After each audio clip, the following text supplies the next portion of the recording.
আপনি আমার কথাটা একটু বোঝার চেষ্টা করুন। আমি কোনোভাবেই আমার বাবা মাকে বলতে পারবো না যে আমি আপনাকে বিয়ে করতে পারবো না। প্লিজ, আপনি আমাকে বিয়ে করবেন না। আমি অন্য একটা ছেলেকে ভালোবাসি, অনেক ভালোবাসি। আমি আপনাকে বিয়ে করতে পারবো না। দেখুন, আপনার সাথে আমার এই নিয়ে 3বার দেখা হলো। আপনার সম্পর্কে আমি তেমন কিছুই জানি না। আমাদের দুজনের পরিবারের সম্মতিতে আজকে আমাদের বিয়ের দিন তারিখ ঠিক হবে, আর আপনি বলছেন আমাকে বিয়ে করতে পারবেন না, অন্য একটা ছেলেকে ভালোবাসেন। দেখুন, আপনার যা বলার আপনি আপনার বাবা মাকে গিয়ে বলুন। এই ব্যাপারে আমি আপনাকে কোনো হেল্প করতে পারবো না। আমি জানি তুই এই বিয়েটা ভেঙে দেওয়ার অনেক চেষ্টা করছিস, কিন্তু তুই যতই চেষ্টা করিস কোনো লাভ হবে না। সামনের সপ্তাহে তোর বিয়ে। আমরা ইচ্ছে করে বিয়ের দিন তারিখ সামনে এগিয়ে নিয়ে এসেছি। এত তাড়াতাড়ি তোর বিয়ে হবে, তত তাড়াতাড়ি তোর মাথা থেকে নিলয়ের চিন্তা দূর হবে। দয়া করে আমাকে এত বড় শাস্তি দিও না মা। আমি নিলয়কে অনেক ভালোবাসি, নিলয়ও আমাকে অনেক ভালোবাসে। আমার যদি অন্য কারোর সাথে বিয়ে হয়ে যায় তাহলে নিলয় বাঁচবে না। প্লিজ মা, তুমি এই বিয়েটা ভেঙে দাও, আমাকে নিলয়ের কাছে যেতে দাও। তোমার পায়ে পড়ি মা, আমার জীবনটা নষ্ট করে দিও না। আমরা তোর জীবন নষ্ট করছি না, উল্টো তোর জীবন নষ্ট হওয়া থেকে বাঁচাচ্ছি। নিলয়ের মতো বেকার ছেলের সাথে তোর বিয়ে হলে তুই কখনো সুখী হতে পারবি না। তাছাড়া নিলয়ের চরিত্র নিয়ে আমার যথেষ্ট সন্দেহ আছে। আমার তো মনে হয় নিলয় তোর সাথে ভালোবাসার অভিনয় করছে। তোর বিয়ে হয়ে গেলে দেখবি অন্য একটা মেয়েকে গার্লফ্রেন্ড বানিয়ে ফেলেছে। বিশ্বাস করো মা, নিলয় অনেক ভালো ছেলে, ও শুধুমাত্র আমাকেই ভালোবাসে। আমার বিয়ে হয়ে গেলে নিলয় বাঁচবে না। নিলয়ের সাথে আমার বিয়ে হলে আমি অনেক সুখে থাকবো। আর নিলয় তো বলেছে ও খুব তাড়াতাড়ি একটা চাকরির ব্যবস্থা করে ফেলবে। প্লিজ, তোমরা নিলয়কে আরেকটু সময় দাও। প্লিজ, আমাকে অন্য কারোর সাথে বিয়ে দিও না। তোমার মেয়ে তো পাগলামি শুরু করেছে। সে তার বয়ফ্রেন্ড নিলয়কে বিয়ে করবে। নিলয় ছাড়া অন্য কোনো ছেলেকে নাকি সে বিয়ে করবে না। কয়েকদিন পরে ওর বিয়ে, আর ও এখনো সারাদিন নিলয় নিলয় বলে যাচ্ছে। এইসবের কি কোনো মানে হয়? আমার তো অনেক চিন্তা হচ্ছে, বিয়ের দিন যদি কোনো ঝামেলা করে। ঝামেলা যেন না করে সেই ব্যবস্থা করতে হবে। আমার মনে হয় নিলয় ছেলেটার সাথে একবার দেখা করা দরকার। আমিও দেখতে চাই আমার মেয়েটা কোন ছেলের জন্য এতটা পাগল। আচ্ছা, তুমি কি আমাকে নিলয়ের বাসার ঠিকানা বলতে পারবে? কোনোভাবে নিলয়ের বাসার ঠিকানা জোগাড় করে দাও, তবে ছোঁয়া যেন এইসব কিছুই জানতে না পারে। আচ্ছা ঠিক আছে, আমি ছোঁয়ার বান্ধবীদের সাথে যোগাযোগ করে নিলয়ের বাসার ঠিকানা বের করে দিচ্ছি। কিন্তু তুমি নিলয়ের বাসায় গিয়ে কি করবে? কি করব সেটা পরেই বুঝতে পারবে। তুমি আমাকে যত দ্রুত সম্ভব নিলয়ের বাসার ঠিকানা জোগাড় করে দাও, তারপর দেখি কি করা যায়।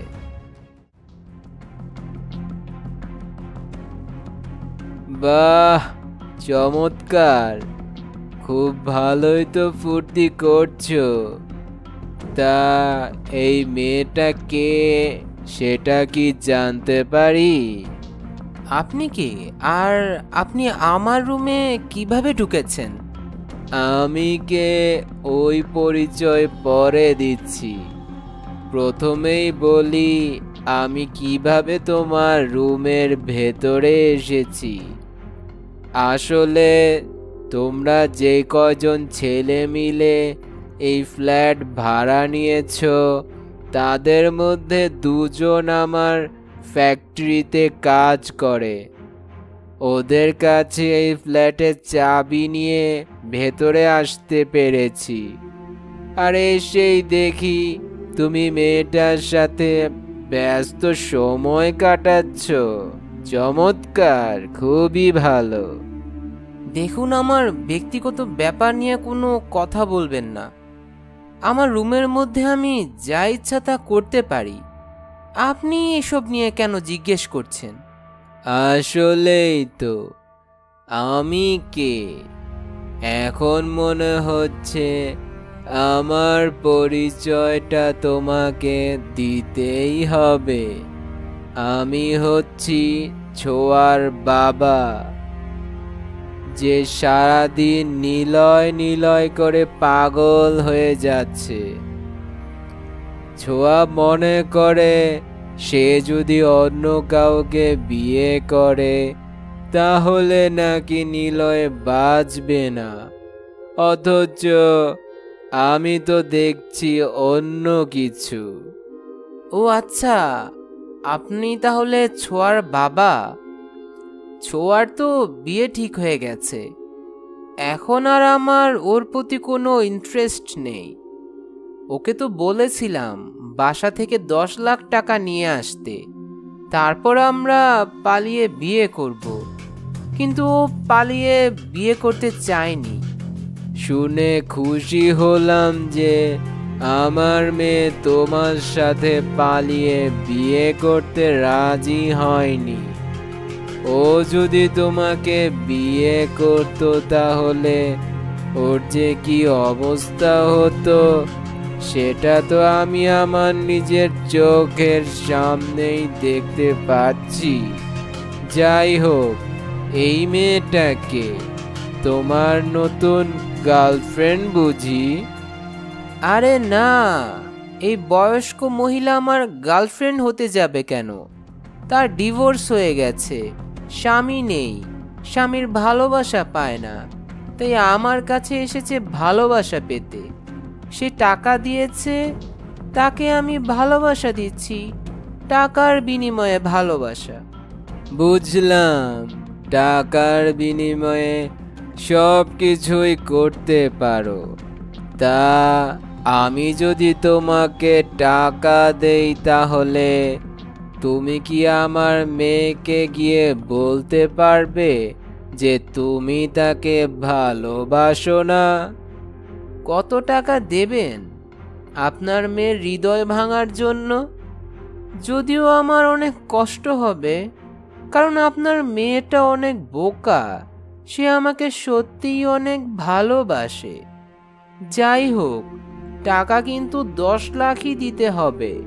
আমি জানি আপনি অনেক বড় লোক, 10 লাখ টাকা আপনার কাছে কোনো ব্যাপারই না। নিলয়, চলো আমরা পালিয়ে বিয়ে করে ফেলি। বাবা মা আমার বিয়ে ঠিক করে ফেলেছে, 2 দিন পরে আমার বিয়ে। আমি তোমাকে ছাড়া অন্য কোনো ছেলেকে বিয়ে করতে পারবো না।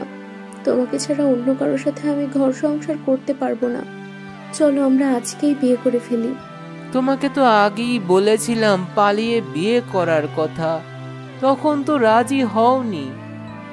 এখন আমার পক্ষে তোমাকে বিয়ে করা সম্ভব না।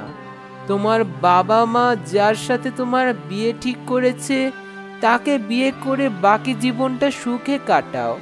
আমি চাই তুমি সারা জীবন সুখে থাকো। আমার মতো বেকারকে বিয়ে করে তুমি সুখী হতে পারবে না।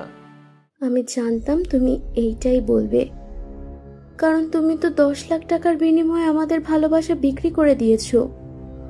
অনেক অবাক লাগছে তাই না? হ্যাঁ, আমি সবকিছুই জানি। সেদিন তোমার সাথে বাবার কি কথা হয়েছিল সেগুলো আমি সবই শুনেছি। না, বাবা আমাকে কিছুই বলেছে। বাবা শুধু তার মোবাইলের রেকর্ড করা ভয়েস শুনিয়েছিল আমাকে। তাহলে তো তুই সব কিছুই জেনে গেছিস। ভেবেছিলাম তোকে বিয়ে করে তোর বাবার সব সম্পদের মালিক হব, কিন্তু তুই তো পুরোই অন্যরকম। তোর থেকে একটা টাকাও পাইনি, তাই তোর বাবার থেকে 10 লাখ টাকা নিয়ে তোকে ছেড়ে দিয়েছি।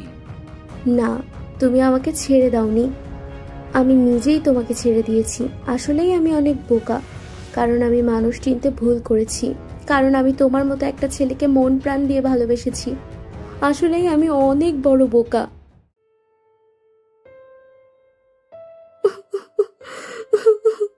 তোমরা আমাকে মাফ করে দাও, আমি অনেক বড় ভুল করেছিলাম। আজকে তোমাদের জন্য আমার জীবনটা নষ্ট হওয়ার হাত থেকে বেঁচে গেল। তোমরা যেই ছেলের সাথে আমার বিয়ে ঠিক করেছো, আমি সেই ছেলেকেই বিয়ে করব। এখন আমি আর কোনো ঝামেলা করব না। তুই চাইলেও আর কোনো ঝামেলা করতে পারবি না, কারণ তোর বিয়েটা ভেঙে গেছে। যেই ছেলের সাথে তোর বিয়ে ঠিক হয়েছিল সেই ছেলে তোকে বিয়ে করতে চায় না। একটু আগেই জানতে পারলাম, আরাফের বাবা ফোন করে জানিয়েছে তার ছেলে তোকে বিয়ে করতে পারবে না। এখানে আমারও কিছু বলার ছিল না, কারণ আমি তো জানি বিয়ে ভাঙার জন্য তুই কি কি করেছিস। অবশেষে তোর ইচ্ছেটাই পূরণ হলো। জানি না তোর জন্য এমন ভালো ছেলে আর খুঁজে পাবো কিনা।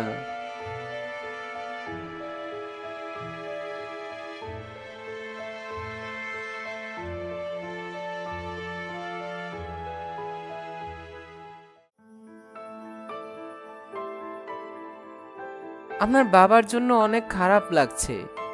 বারবার মনে হচ্ছে আমার জন্যই আজকে আপনার বাবা দুনিয়া ছেড়ে চলে গেছেন। আমি বুঝতে পারিনি বিয়ে ভেঙে দেওয়ার কারণে উনি এতটা কষ্ট পাবেন যে আসলে আমার বারবার আপনার কথাই মনে হচ্ছিল। আপনি তো আমাকে বিয়ে করতে চাচ্ছিলেন না, তাই আপনার কথা ভেবেই আমি বিয়েটা ভেঙে দিয়েছিলাম।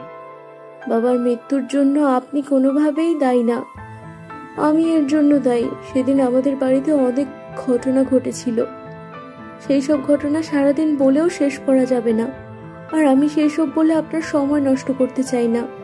কিন্তু আমি তো চাই আপনার জীবনের গল্প শুনতে। যদিও হসপিটালে আপনার বাবার সাথে যখন দেখা করতে গিয়েছিলাম তখন তিনি আমাকে সবকিছু বলেছেন। আমার হাতে হাত রেখেই আপনার বাবা শেষ নিঃশ্বাস ত্যাগ করেছেন। বাবা আপনাকে কি বলেছিল? বাবা তো আমার সাথে এতটাই রাগ করেছিল যে আমার সাথে কোনো কথাই বলতে চাইছিল না। আমার অনেক ইচ্ছা করছিল বাবার সাথে কথা বলতে, কিন্তু বাবা আমার সাথে রাগ করে দুনিয়া ছেড়েই চলে গেল। আপনাকে বাবা কি বলেছিল সেগুলো আমাকে বলবেন প্লিজ? অবশ্যই বলবো, সবকিছুই বলবো, তবে একটা শর্ত আছে। আমাকে বিয়ে করতে হবে, বিয়ের পরে সবকিছুই বলবো। আমার মতো মেয়েকে কি আপনি বিয়ে করবেন? আর আপনার পরিবার কি আমাকে আপনার বউ হিসেবে মেনে নিবে? আমার বাবা মা নিজে আপনাকে পছন্দ করেছিল। আমি আপনাকে বিয়ে করব না এই কথা শোনার পরে তারাও অনেক কষ্ট পেয়েছিল। এখন আমি তাদের বলেছি আমি আপনাকে বিয়ে করতে রাজি আছি। আমার মনে হয় ইতিমধ্যে তারা বিয়ের আয়োজন শুরু করে দিয়েছে। আর আপনার বাবার শেষ কথা এটাই ছিল, সে আপনাকে আমার হাতে তুলে দিয়ে গিয়েছিলেন। বাবা, আমি অনেক বড় ভুল করেছি, আমাকে মাফ করে দাও বাবা, আমাকে মাফ করে দাও।